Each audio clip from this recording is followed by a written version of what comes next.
di ci plateau bi daal di waxtaanee actualité comme nañu koy defee Aliou Sow mu mel ni tey da ngay fas yéene dugg ci ay points yu am importance bokk na ci li nga xam ne ni moom moo di le nouveau gouvernement. oui. gouvernement bu yees maanaam gouvernement bu yees c'est vrai que élection Macky Sall li la doon xaar ça fait un bon moment mi ngi ko doon mbébét nit ñi sax ñi ngi si doon wax biir Sénégal am na ñu bari yoo xam ne ñi ngi daan wax mais waa ji xam naa ne day xaar pour élection yi passé pour mu mën a organiser c'est-à-dire dissoudre j'allais dire éliminer l'actuel gouvernement et puis indi donc gouvernement bu bees. Maintenant élection yi jàll na ñëpp a ngi naan xam naa ni mbir mi ça doit être imminent. Et question bi moom mooy qu'est-ce que Macky Sall va faire est-ce que Macky Sall dafay faire rempiler am na sax quotidien bu ko wax des perdants wala est-ce que Macky Sall dafay renforcer non seulement les gagnants mais surtout les nouveaux gagnants les nouveaux vainqueurs j'allais dire ci seeni gox question bi mooy yooyu mooy question yi finalement mais bu ñu demee ba dellu si ci première question bi mooy est-ce que nouveau gouvernement bi nan la à peu près war a dessiner woo évidemment c'est une idée est-ce que Macky Sall dina tegaat ñi nga xam ne dañu perte seeni élection seeni gox j'allais dire est-ce que au même moment ñooñu perte nañu seen i gox mooy les caciques du régime ceux qui sont autour du président Macky Sall est-ce que ñeme na taxaw di leen fi tegaat alors que ils ont été perdants loolu mooy question bi man xalaat naa ni xanaa ñemewul def loolu c'est vrai waaye aussi au même moment may xalaat loolu maa ngi naan am na ñoo xam ne aussi ils peuvent être gis naa benn quotidien di ko souligner ils peuvent être des perdants en politique en termes de maillage ci wàllum en termes de domestication électorale si je puis dire waaye xëy na peut-être am nañu ay compétences yoo xam ne war nañu mën a continuer di liggéeyal réew mi nan la mën a defee équilibre boobu pour am le véritable gouvernement bu koy permettre mu yeggali son mandat jusqu'en 2024 waaye dafa am ñu bees ñoo xam ne gis peuple bi bi mu leen di xool daf leen xool pour un changement nouveau est-ce que Macky Sall loolu aussi dina ci tenir compte ce sont des questions qui sont posées mais en même temps je me dis toujours même bu fekkee ne ñi ngi xalaatal suñu bopp Sénégalais yi di xalaat aussi en même temps Macky Sall moom moo yor coggalu guyam et au final c'est lui qui décidera en dernier ressort moo tax ci loolu ngay gis ni est-ce que mën nañu évoluer ci politique mais loolu xalaat la kese coro je ne suis sûr de rien mais est-ce que mën nañu évoluer ci politique au point que Macky Sall puisse tenir en considération parce que man damay gis dans les grandes démocraties nit ki nga bañ a d'accord ak moom yow miy jiite réew mi yàlla def population bi une bonne partie de la population ànd ak moom ci fànn yu bari nga ne kii amal na njëriñ réew mi xaaral ma jël ko liggéey ak moom rien que pour l'intérêt du pays dafa am un monsieur qui a été président de la République en France après dafa mujjee gaañu na Jacques Chirac la tudd dafa nekkoon en cohabitation avec un premier ministre socialiste premier ministre boobu am un directeur de cabinet qui s'appelle Olivier Schramek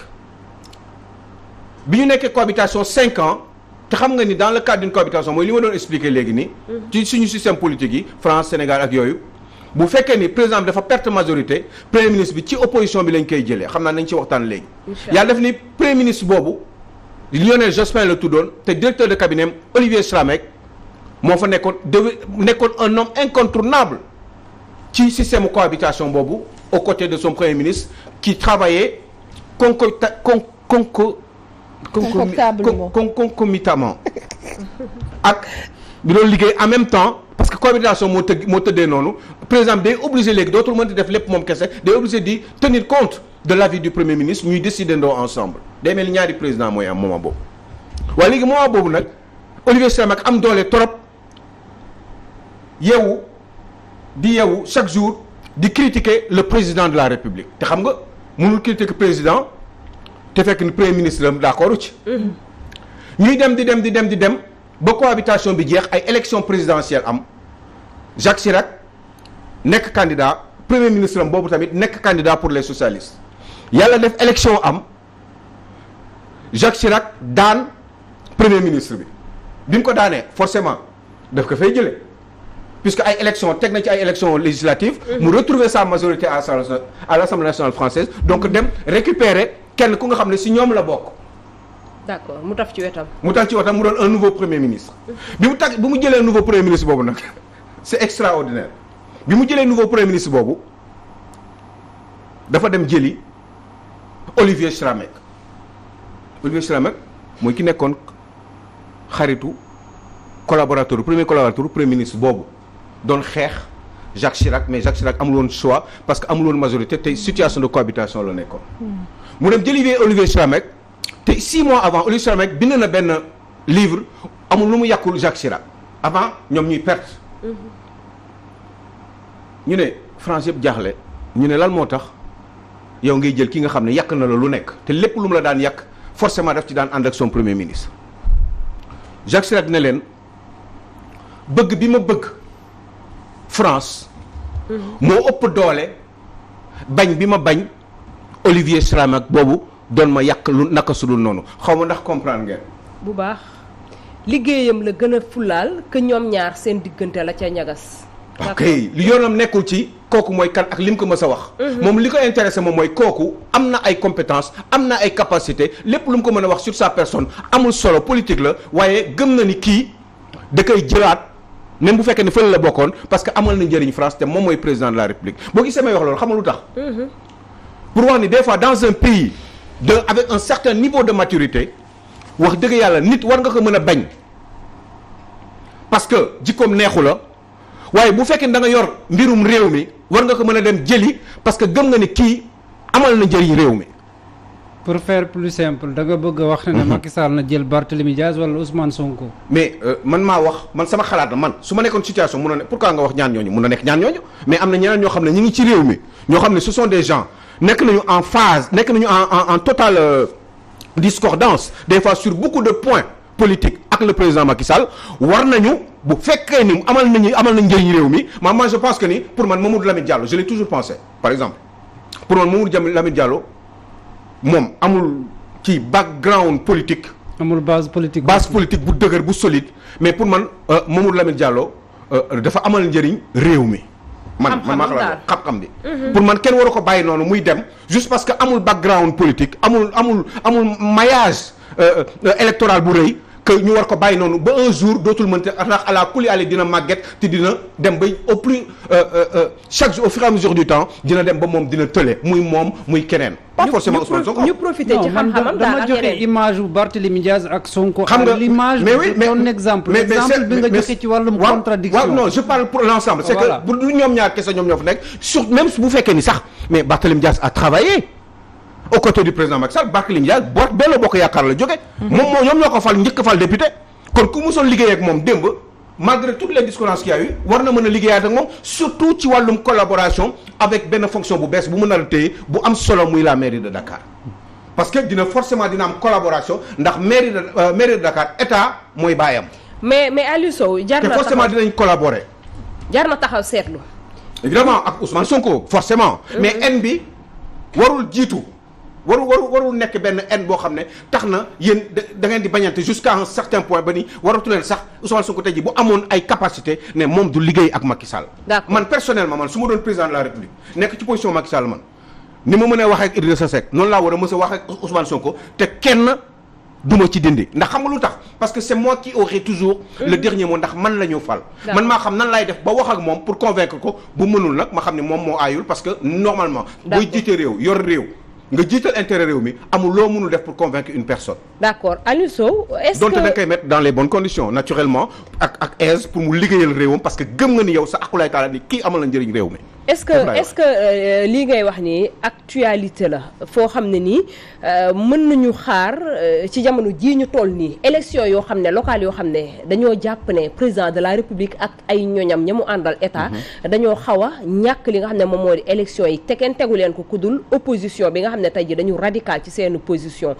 est-ce que ci jamono ji aussi ñu à 4 mois ñu war a dem ci élection législative ñoom ñu bëgg déjjat itam li nga xam ne moom moo di gouvernement ndaxte assemblée nationale bu fa opposition amee doole dina xaw a déjjati li nga xam ne moom moo di gouvernement est-ce que actualité la moom Macky Sall mu am njariñ mu doon njariñam mu dem jëli ci opposition bi dem pour liggéey ak ñoom wala sax opposition bi ñëw fekk si ko pour liggéey ak moom bu ñu xamee ne li ko fi des itam bariwul. xam nga rôle lu président de la République dañ ko dévoyé mais en principe président de la République dafa war a am un rôle d'arbitre.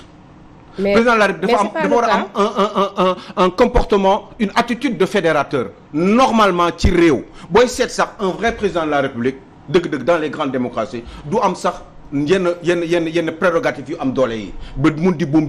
dañ ko fi teg à titre symbolique même bu fekkee ni am na yoo xam ne moom bu fekkee ni tàng na ci réew mi entre les politiques ministère ak machin ak yooyu moom mooy rééquilibrer les choses normalement loolu mooy rôle lu président. mais est-ce que c'est le cas ak président ce n'est pas le cas parce que booy seet dans nos démocraties mooy li may wax toujours un président de la République a beaucoup trop de prérogatives tey jii nii yow boo nekkoon président de la République li fi nekk yépp bu fekkee ni yow da nga gëm nguur dëgg te sa gëm yàlla des na am na yoo xam ne xëy na doo ko def xam nga lu tax doo ko def parce que tu préféreras toujours continuer yow da ngay préférer toujours di continuer ci même liggéey. même avantage yi nga xam ne moom la am est-ce que di ngeen di dégg bon évidemment Ousmane Sonko laay dégg mu koy wax est-ce que di ngeen di dégg en général ñii di nekk candidat yëpp ne bu ñu nekkee président de la République dañuy wàññi seeni doole par exemple un président de la République qui nomme aux emplois civils et militaires maanaam da ngay yeewu Abdoulaye Wade laa fait ñu nommé na façon nit bu nekk ministre de la République ñeneen Léopold Sédar Senghor laa fait Abdou Diouf laa fait président de la République day yeewu suba teel rek ñii nit xalaat ne non Khoudoss il est gentil Khoudoss il est bien oui il doit pouvoir être bien à mes côtés ne xaaral ma des décret préparer leen ma benn décret parce que Khoudoss je vais le nommer ministre de la République wala DG de quelque part sans pour autant Assemblée nationale am ci avalam pour vous dire que ni rek ñun suñu régime yi baaxul en réalité parce que bu fekkoon ni wàññi nañu doole président de la République dëgg kon xañ na xëccoo bi ñu koy xëccoo ni du sori parce que li ñu siy xëccoo yëpp parce que xam nañu bés boo ci toogee nee naa leen da ngay mel ni yàlla dee rek moo lay différencier ak moom. alors que bu ñu wàññi woon prérogative par exemple président de la République am na ay emploi yoo xam ne bu ko naree nommé il faut mu tenir compte de l'avis de l'Assemblée nationale parce que Assemblée nationale moment boobu avis bi il faut ñu confirmer ko bu fekkee ne Assemblée nationale d'accordul ni Khoudoss dañ ko war a nommer un ministre de la tel ministre wala un DG d'une société bu boobaa Macky Sall il faut mu négocier ak ñoom wala Assemblée nationale proposer ko beneen nit boo xam ne gëm nañu saytu nañ ni kooku mooy gën bu fekkee ne président nommé na ko parce que il aura toujours le dernier mot puisque moom mooy yor le décret. mais est-ce que avis assemblée day changer lu ci bëri parce que déjà président bi mooy am la majorité au niveau de l'Assemblée nationale. moo tax ma ne la moo tax ma ne régime politique depuis 2007 maa régime politique Sénégal moo baaxul. parce que bu ñu lijjantee problème président boobu ba pare wàññi ay prérogatives am. yoo xam ne dootu ko mën a ma ne la ñu yóbbu ko Assemblée nationale dañ ko war a defaraat. parce que type de scrutin ni ñuy falee député aussi man nee naa toujours depuis ça fait 14 ans 15 ans maa ngi koy wax. ci rajo archive yaa ngi fi. où je disais que ni il faut absolument que ñu changer mode de scrutin ni ñuy falee député moo baaxul on ne peut pas fal député tey jii nii yow léegi nii boo nekkoon président de la République forcément tout de suite du premier coup da ngay am majorité à l'Assemblée nationale. et ce n'est pas normal il faut que ñu changer ni ñuy voter ni ñuy falee député yi te boobu bu ma amoon temps ma wax leen ban. xalaat naa ni moo war a mën a tane pour nu ñu diviser Sénégal en nombre de circonscriptions électorales comparables au nombre de députés qui sont demandés au Sénégal. ñu xool nu ñuy falaatee députés yi ba. bu baax day doon ay vrais députés ay députés yoo xam ne dëkk bi moo leen téye lañu des assemblée nationale. ndax dans quelques mois la ñuy dugg ci élection yi nga xam ne moom la ñu war a déjjatee ñi nga xam ne ñoom ñoo fa ne jamono ji di ay députés. ngir dugal fa ñeneen wala sax ñoom bu fekkee ñoom ñoo arrangé askan bi bàyyi leen fa mais ñii di waa wàllu Sénégal ñoom li ñuy demandé mooy la cohabitation maanaam dëkkandoo ci biir li nga xam ne moom moo di pencum ndaw réew mi maanaam bu fa nguur amee doole ñoom ñu am fa doole maanaam dëkkandoo boo xam ne ni dañuy àndandoo mais est-ce que jàmm dina am tam. mais c'est extraordinaire parce que li ma doon wax nii c'est une forme de cohabitation mais civilisée. ki boo xam ne mi ngi tenir compte des intérêts prioritaires du pays. cohabitation boobu laa doon wax. sauf que bu fekkee ne nit ñi dañ ko bañ. wala ñu yor nguur gi dañ ko bañ wala kii yor nguur gi daf ko bañ ak ay njoñam forcément peuple bi à un moment donné mun na ko forcer nu mu ko mën a forcer mooy au travers d'élections ban élection mooy élection législative donc moo tax wàllu comme yooyu amul ci réew mi wàllu ne ñoom dañuy xeex tey ji nii pour que cohabitation am cohabitation mooy lu tax wàllu def ko ci élection locale yi te ñu bokkoon ci initiative bi au départ xam nga mooy contradiction yi am ci réew mi ci nguur gi ci opposition bi en général les différentes franges de l'opposition ou bien les intérêts personnels mais forcément ma ne xam nga toujours lu may wax toujours boo gisee en général may joxe xalaat ni c'est toujours damay bëgg toujours tenir compte de l'intérêt justement crypto personnel des populations parce que bu fekkee ne da nga jiital population rek normalement waroo xuloo dara parce que da ngay gis ni lii population bi moom moo tax saa waay mi ngi doon wax sànq tooxu sàmm jikko yi mais sàmm jikko yi par exemple tey jii bu fekkoon ni gars yi dëgg-dëgg intérêt réew mi moo leen tax a jóg intérêt réew mi laa wax de waxuma leneen waxuma beneen intérêt de boobaa loolu day am mais loolu mënul am parce que intérêt réew mi en général taxu leen jóg parce que y a des calculs derrière donc forcément loolu mënul nekk pour revenir sur Assemblée nationale waaw mënul nekk sauf que il faut que sàmm jikko yi am majorité à l'Assemblée nationale te loolu Thioro commencé na di ko wax il faut que ñoom ñu fexe comme population bi yëpp loolu la ñu d'accord ñu fexe ba ñoom ñu nekk ay député moo ñoom bu boobaa wax gi jeex parce que ñoom ñooy voté te comme peuple bi d'accord nañ ci loolu à 100% peuple bi moo leen dañ leen di fal par force loolu rek moo benn kii rek lay doon benn loolu lu mu tudd programme kese programme 1 homosexualité moo tax ñuy bëgg a dugg Assemblée nationale fal leen ñu régler problème bi li gars yi bañ def ñun ñu def ko. surtout ñoom li ñu yaakaar ne population bi yëpp ànd ak ñoom. mais surtout que vous êtes sûr à 100%. moi je pense que aussi je pense que population Sénégal kenn mënul nangu imaginer ni ay góor ak góor ñaari góor dañuy tëddante loolu c'est sale. loolu mënuñu ko xalaat du suñu jikko bëgguñu loolu même bu fekkee ni am na ay exception même bu fekkee ni xalaat naa ni homosexuel dëgg dafa feebar man pour man homosexuel dëgg-dëgg dafa feebar dañ ko war a faj ba mu tane ñu jéem a xool ni ñu koy encadrer wu réfléchir ci ay solutions yooyu ba pare yar suñu population yi pour ñu màgg parce que yu ci bari ngay gis noonu bu dee fukk la juróom-ñett yëpp duñu ay homosexuel ay vice la ak alal ak àdduna ak la course man ni ma koy waxee ci France xam ni ñu koy waxee ci wolof la course effrénée du périssable maanaam bëgg ay bagages pauvreté bi nga jékki-jékki diw jeegu suba teel rek dem nga gis ko mu tabax kër ñu naan waaw moom moo tekki bëgg alal di dem di voyager di ñëw fekk ni yu mel noonu ci yooyu lay dund kooku noonu boo góor bu dee góor la boo ko joxee jigéen mu tëddee ko homosexuel dëgg bu dee góor la du bëgg jigéen du ko bëgg. d'accord ci yaram bi lay nekk. du ko nangu des fois mu feeñ ci nag ci doxin bi des fois sax mu bañ a feeñ waaye ci biir lay nekk kooku dañ ko war a faj lijjanti ko réfléchir ci ay solutions yooyu. pour loolu man d'accord naa ci waxtaan ba moo tax yu bari je suis avec ànd sàmm jikko mais pour les stratégies je suis pas forcément en face souvent. sur une bonne partie. de leur manière de faire criminaliser rek après ñu waxtaanee li ngay wax. non ci wàllu kii bi. ci wàllu cohabitation bi. mais Aliou Sow vite fait pour quelques secondes de côté mooy dootul yëkkati mandat. pour quelques secondes mais ñu koy wàllu Sénégal toog ba heure bii. non léegi il faut xam lu tax ñu def ko. ñoom ñu koy sàkku tout simplement ils pensent à eux ils sont dans leur calcul. ils ont parce que dañoo bëgg nekkaat député à l'Assemblée mais pas parce que c'est dans l'intérêt des Sénégalais. après ils vont régler ça ñenn ñi la ñuy jël ñi nga xam ne ñoom la ñuy coow nii nga dégg seen tur ils sont pratiquement en général même pas représentatifs parce que pour nekk député plus fort reste rek il faut nga am à peu près autour de 35 000 personnes ñu votel la Sénégalais ñu votel la donc pour nga am plus fort reste rek benn député Ousmane Sonko 33 000 voix la amoon foog naa autour de ça pour ne am plus fort reste loo xam ne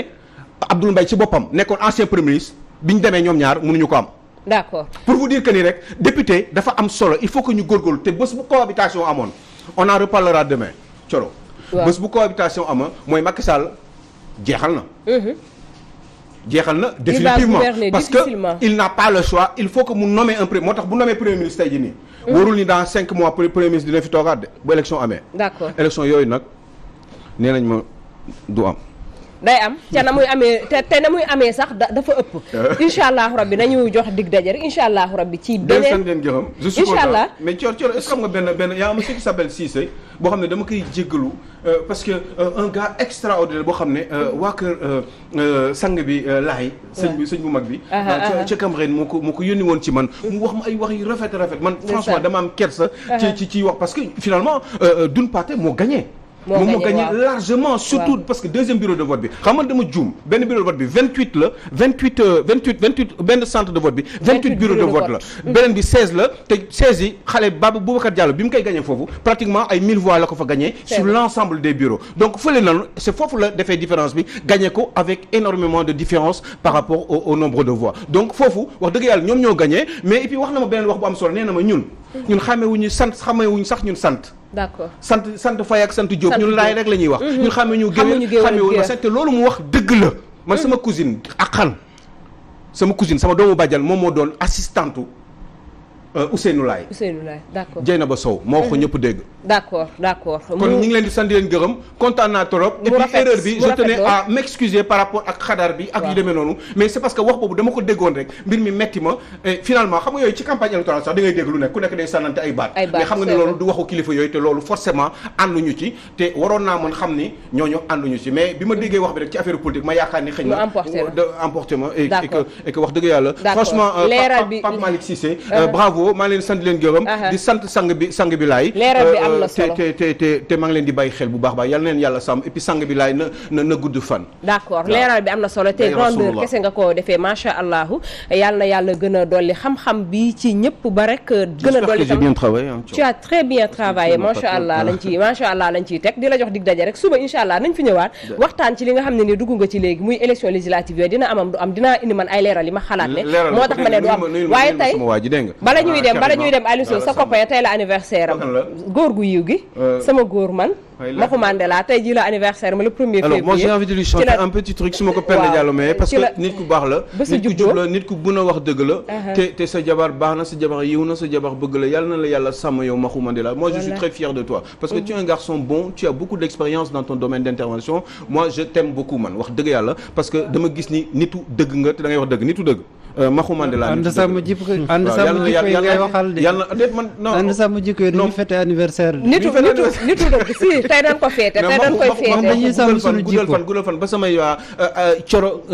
kontaan na ci yow Coro bëgg na la te xam naa ni yow it kontaan nga ci moom je suis très fier de vous yàlla na la yàlla sàmm yow Maxu Ñang parce que Maxtar Ñang la tudd waaw Maxtar guddal fan yow yàlla na la yàlla sàmm je suis très fier de ci dëgg googu ngay wax ak bëgg lu baaxam looloo tax mu dippee boppam Mandela looloo tax Mandela ji daal di wéy looloo tax tey jii gis nga man ba tey jii Coro Maxu Mandela ji sax looloo ko andi man tamit comme noonu rek damay Mayakor Diouf waaw mu tuddee moom tam boppam baayam sama xaritu papa la jëkkëram ñoo bokk grand place mooy kii Diop Chérif El Walid Diop mooy baayam suma xam ni Diop la sant c'est vrai moom tam dafa jël turu jëkkëram tuddee Khadija Mayakor Diouf comme ni ma def la def macha allah jigéen bu dëgër comme yow waaw comme ni ma def la def ci loolu nag ku ne xam na ni anniversaire wu sa jëkkër madame Mbacké comme ni ñu ko waxee du jonge du dara mais ku la defal lu baax nga wax ko ku la ji lu baax nga wax ko amaana tey ji ñun ñoo dugg ci sëy bi te lañ ca dugal ba tey ji réccu wuñ ko macha allah ndaxte téye bi rafet na yor bi rafet na macha allah di ko sant di ko gërëm nag man nag du ma def leen lu dul daal di rek raam ci kanamam daal di koy jéggalu ci rëcc yi nga xam ne ni am na ndax ku ne xam ne ne sëy neexul waaye itam di rek def sama njébbal encore une fois ci moom ñang baaloog mais dun sama lébu bu ñaawul boobee nga xam ne nii moo ma teree dof bàyyiwu ma benn yoon di ko sant di ko gërëm waaye itam di sant bu spécial ki nga xam ne nii moom moo di yaayam di Seynabou Dia maa ngi lay gërëm di la sant ni Maxu Mandela taxawee ci man rek noonee la taxawee ci man yaay la ñoom ñëpp sax laay wax amaana famille bi yëpp ma bëgg ñoom ñëpp ma teg ci kaw loolu daal laay jaaree ngir tàggatoo ay goro yu spécial ay njëkk yu spécial ak jëkkër ju spécial laa am waxal dafa mën a loolu kii ci suuf tarbiyu et c'est une femme sénégalaise exemplaire Coro te du ko tere def li muy def avec beaucoup de compétences et beaucoup de charisme bravo à Coro moi je suis fier de toi surtout ni ngay def ak sa jëkkër yi quoi yow yaay sénégalaise bi quoi yow xaw ma Maxu fu muy jaar ba indi wujj man xaw ma nit ku baax la vraiment nit ku baax tàggatoo bu réem fii tooyal nga sama xol à suivre lay doon à suivre inchallah à suivre lay doon